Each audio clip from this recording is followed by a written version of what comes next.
মামা বাঙালি অনেক খারাপ। বিগত কয়েকদিন আগে গাড়িতে মাল নিতেছি জয়কালী মন্দির থেকে, আমার 50,000 টাকার একটা কার্টুন মাল নিয়ে গেছে গা। আমি গরিব মানুষ, আমি ভ্যান চালায় খাই, আমার 50,000 টাকা জরিমানার তলে আমি পড়ছি। এটা দুঃখ প্রকাশ করার মতো না ভাই। সম্পূর্ণ জরিমানা আমার উপরে যাবে। বাঙালি তো ভালো না, বাঙালি কারোর সচেতন কেউ করে না। বিচার দিতে গেলে কয় তোর হিসাব তুই কর। ভ্যানের ব্যবসা আমি আজকে 25 বছর ধরে, 25 বছরের ভিতরে আমার ভ্যান অনেকগুলাই নাই হয়েছে, কিন্তু একটা ভ্যানও পাই নাই।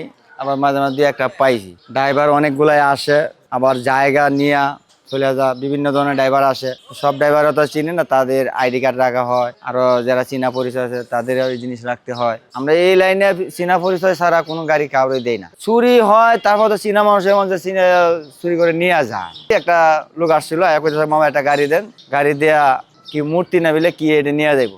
এই যে দিলাম গেলো, আইজা গেল, কাইলে গেল, আজকে 3 মাস, এর মধ্যে আমার কোনো খবর নাই।